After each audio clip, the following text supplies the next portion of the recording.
Good morning, CG. I'm Rosie Mitchell. And I'm Calissa Stafford, and we have your announcements for Friday, October 25th. Today we have a feature about the student who does makeup that fits with the Halloween season, a video about the CG Singers Choir trip to New York, some information about the brownie bites and their controversy, and a preview of the girls volleyball for their upcoming regionals tournament.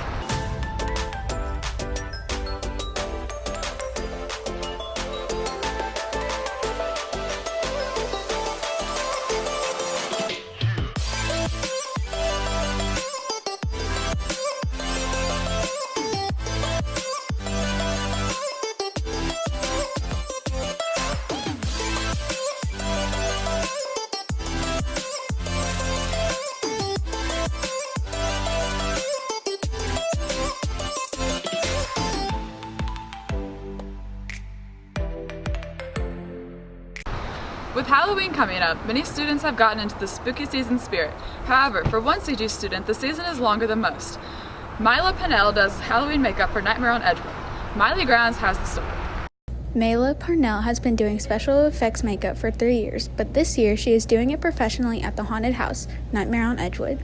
She explains how her unique skills got her a job there. I just went to this meeting and they needed someone that knew how to do prosthetics, so yeah, that's how I got it. Pennell's skills don't stop at makeup. She also is a part of the show, scaring visitors walking through the house.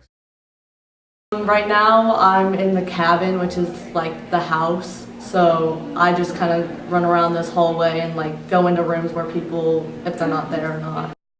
While Edgewood is a seasonal workplace, some parts of Pennell's job are the same as any other. She has gotten closer with her coworkers and had to deal with technical difficulties. It's fun. I like the people who work there. They're funny and it's super chill there, so we basically just do makeup and then have fun after that. Well, last week the power went out, so that was kind of scary, but other than that I was fine. To see Pennell in action, brave students can visit Edgewood on Fridays and Saturdays till Halloween. Thanks, Miley. Nightmare on Edgewood is open until November 2nd on Thursday, Friday, and Saturdays. Over fall break, CG Singers took a trip to New York and got to experience Broadway. Abigail Johnson brings us some highlights from the trip.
Thanks, Abigail.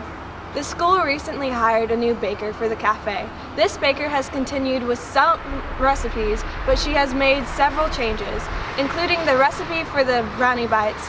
This change has sparked a bit of a controversy and debate about whether the new or old were better.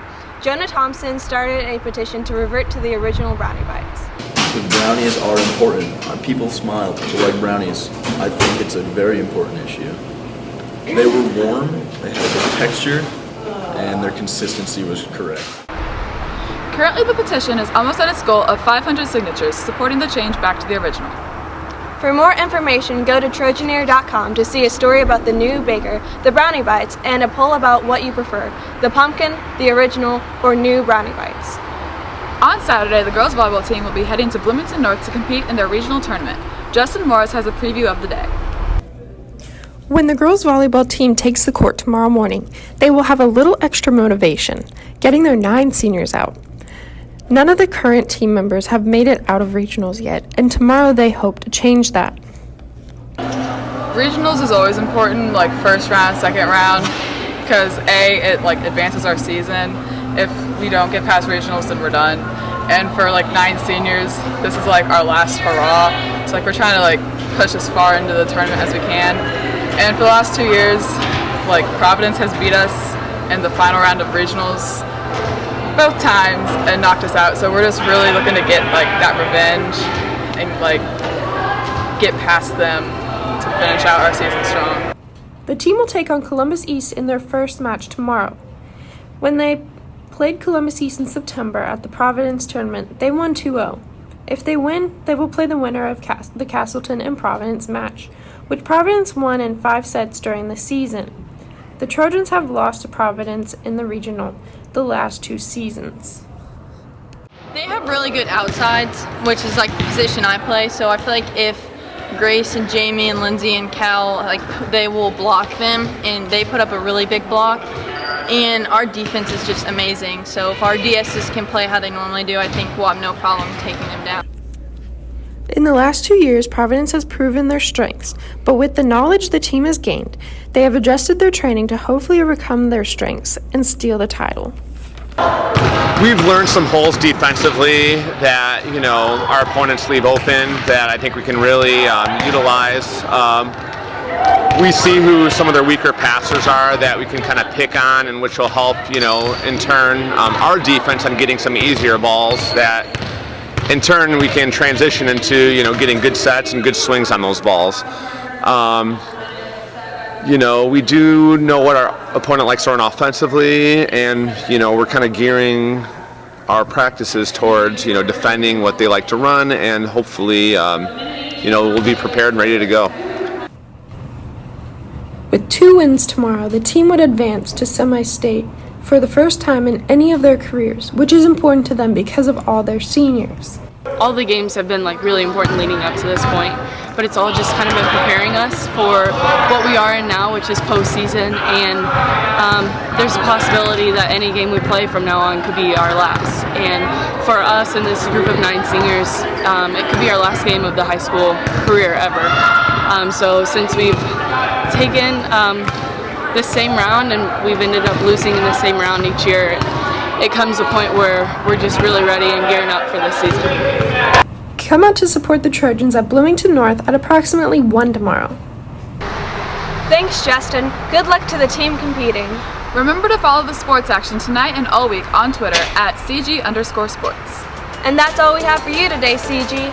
Bye. Bye.